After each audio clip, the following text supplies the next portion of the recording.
I don't know if you know this, but the Congressional Sportsmen's Foundation has a sportsmen's caucus in the U.S. Congress. It's the largest caucus in the U.S. Congress. It has over 400 members. The bill was expected to be dropped today. There was a technical glitch. The bill will be introduced in the House by Congressman Dingell and Congressman Young next Wednesday is what we expect, and there will be a big announcement around that. The Senate bill is still being worked out. Senator Barrasso from Wyoming is running point on that, along with Senator Carper, as well as our own Senator Alexander, who is engaged in the discussions around that, and we're working with his staff closely. I would point out there's a reason why the term an act of Congress was developed, and it's because these things are hard. We had the National Wildlife Federation has one of our type of organizations. They have 51 of them scattered throughout the country. It's the result of some things that occurred back in 1937 that started the Pittman-Robertson movement. Very similar type of approach. I think the other pieces of information I would share with you is that we are leading the coalition building effort here in Tennessee behind that, and Lindsay Gardner, who is new with us, our manager of conservation policy, is running point on that.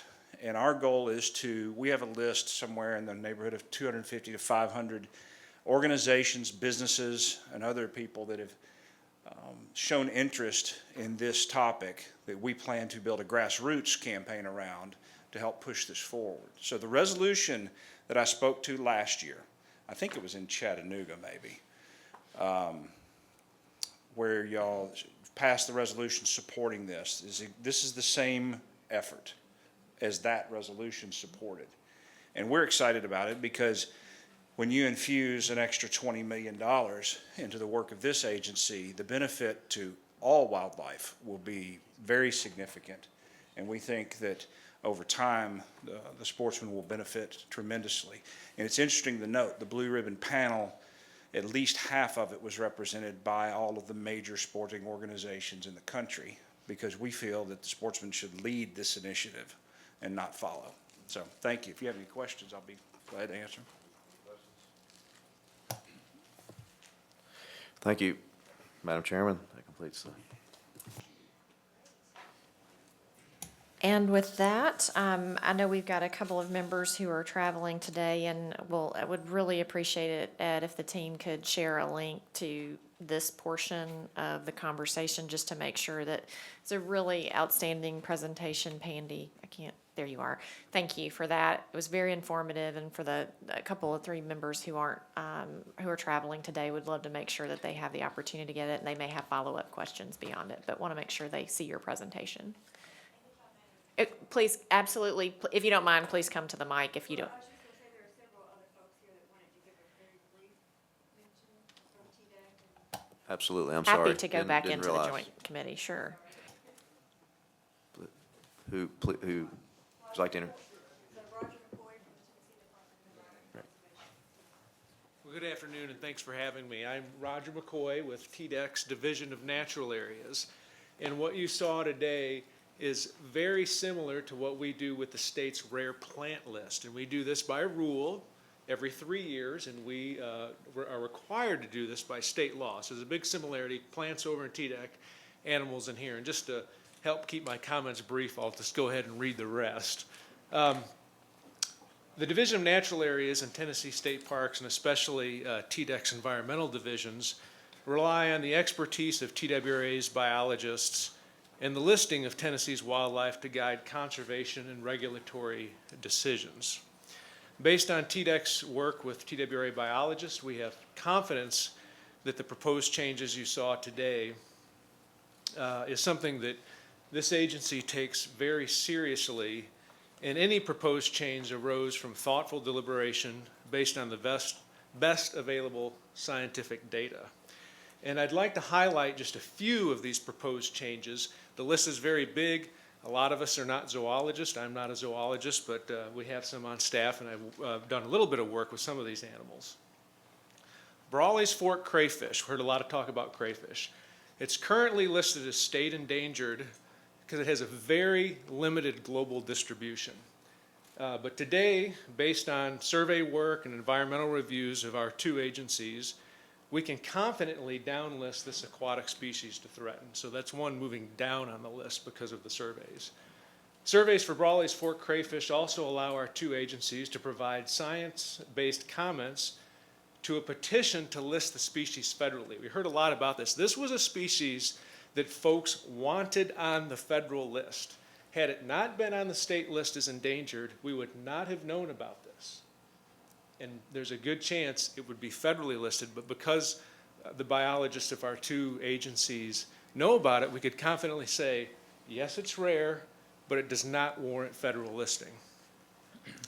The proposed rule contains the addition of 3 bats: little brown bat, northern myotis, and tricolored bat. Species once common in our state, but which have drastically and alarmingly declined from white nose syndrome. Unfortunately, this demonstrates how quickly Tennessee's wildlife can find itself in peril. Excuse me. And it also demonstrates the need of TWRA biologists to continue to monitor baseline trends of currently secure species. For it's only with such non-game surveys that we can detect and respond to these sort of trends. The proposed changes are not simply about adding species to the list, as we heard, but in fact, it includes 25 species coming off of the list.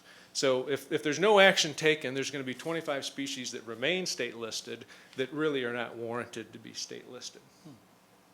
Finally, researching, managing, and protecting Tennessee's rare wildlife species will only benefit the natural habitats from field, forest, to stream, used by all wildlife, by anglers, by hunters, by people who like to boat, by paddlers. Protecting these habitats protects our game species as well. So with that, representing TDEC, I just appreciate your favorable review of the proposal that we saw today. Thank you. Any questions? Commissioner Wood? Let's say the little brown bat. I'm from East Tennessee. A lot of development goes on. I don't even know if there's a little brown bat up there or not. But let's say that a person is wanting to develop his piece of property, and we see 2 little brown bats, and we think they're going to multiply there. I mean, is this going to hinder him from developing his property? I would have to defer to the TWRA in terms of regulations related to wildlife, but I would just say having it on the state list and the state proactively working would be a lot easier than should the species become federally listed. All right. And I got one more question, Sure. and it's something he said, and I guess it relates to you. If we don't vote on this, are we saying that, or if we vote this no or whatever, are those 25 that's coming off the list not going to come off? That's correct. As well as the peregrine falcon. Falcon is really like the peregrine falcon. So we can't split this thing in two? Okay. All right. And I don't want to take up too much time, so please cut me off if needed, but I would like to say both of our agencies receive a lot of funding from the Fish and Wildlife Service because you have the equivalent of the Rare Plant Act through your Rare Wildlife Act, and we have the Rare Plant Act. And the number of sites we've preserved, both as state natural areas or WMAs, that are open to sportsmen, have been funded because we've proactively sought these out and because we have the state rare plant list and the equivalent over here with the Wildlife Agency.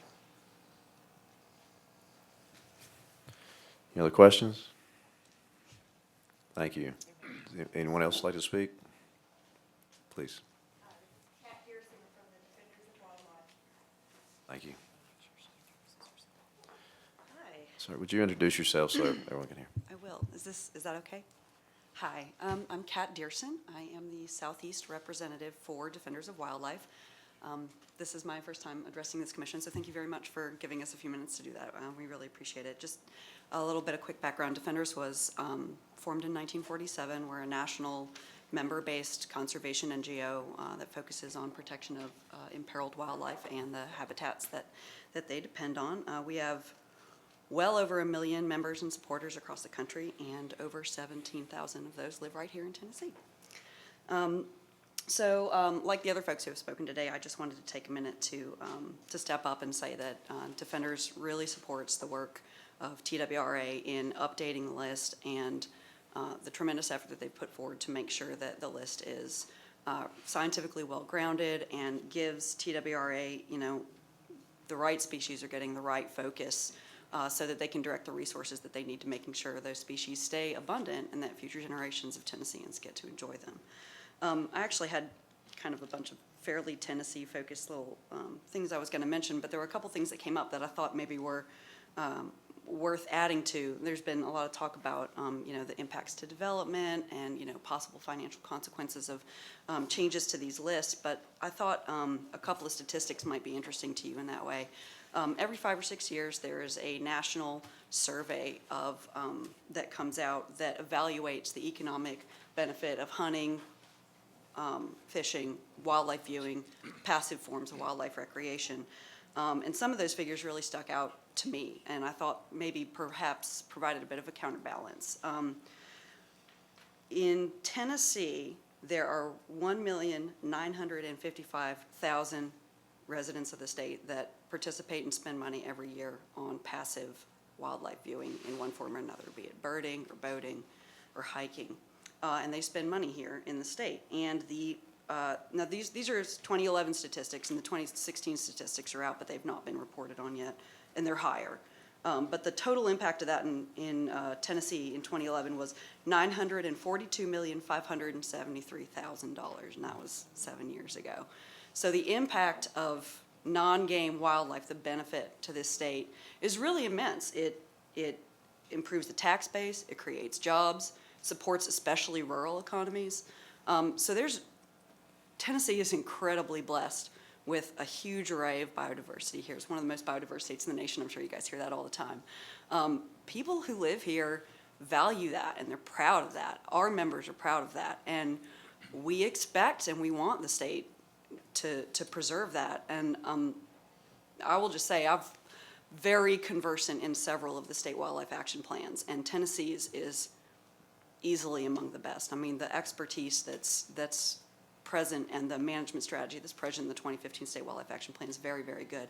And the state of Tennessee does a lot with a very little in terms of funding, in terms of the amount of resources that they have diverted to non-game work compared to some of the other states. So the State Wildlife Resource Agency already does an amazing job managing the wildlife resources that they have with the resources they have to do it. But not updating this list creates a risk that the federal funding for that and some of the other support to keep that work going is going to dry up. And I would argue that seeing wildlife decline in the state of Tennessee would have a significant economic impact on people who live here and people who come here from other places to view wildlife, myself included. And I grew up in Knoxville. I mean, I grew up with some of the greatest biodiversity in the world right in my backyard. So it's very valuable to me, and it's very valuable to my family. And I can tell you it's very valuable to our members who really stand beside and support the work of this agency. I think those are all the fun little statistics I had. But anyway, I just wanted to sum up by saying, we work with TWRA.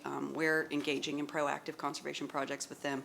My personal baby is the hellbender salamander, and so we're trying to get some proactive conservation on ag lands for them. But the work this commission does is good. This list is solid. It's scientifically well-grounded. It's going to help the state direct resources towards keeping these animals off the federal list. I think it was, we talked about if some of these animals become listed, will that be an impediment to development? I would really argue that state lists are not a pipeline to federal listing. They're a stopgap between recovery and federal listing. So there's a lot of value in having the animals on these lists, and I really, Defender supports the work that TWRA is doing, and we hope you'll consider their revisions favorably. Thank you, Ms. Dearson. Thank you, appreciate Any it. questions for Ms. Dearson? Yeah, I got a quick question. How many members are in Tennessee? 17,000? I wonder how many of those buy a hunting license that help fund this effort. What a great. Might be interesting. I have no idea. I Perhaps would you love could to. share their emails with our I&E department, IT, and we might solicit some money to buy licenses to help pay for this project. I don't know how they'd feel about us sharing their emails. But it's a great question. I can certainly explore it. I'd love to have an answer for you. I wish I did. Anyone else? Thank you, Ms. Dearson. Anyone else like to speak? No? Madam Chairman, I think that completes the committee meeting. Thank you, Mr. Chairman. And in terms of next steps, this has not been filed yet. It takes, I want to say 60 days from the filing of 50 days. It's 10 days off.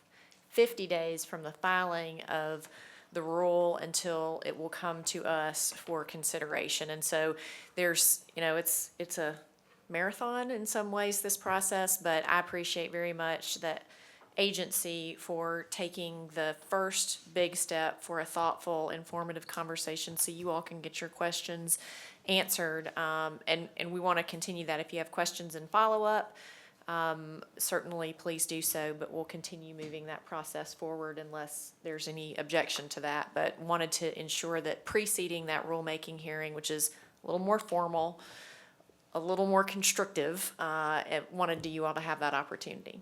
So I appreciate y'all's time on that. Secondly, we'll move on now to the budget. We have one remaining committee with 2 items if members would like to move forward, or I'm happy, very happy to make sure everybody has a. Great, we'll keep moving forward. Chairman Holbert. Thank you, Madam Chairman. I'm going to call on Pandy English to come back up.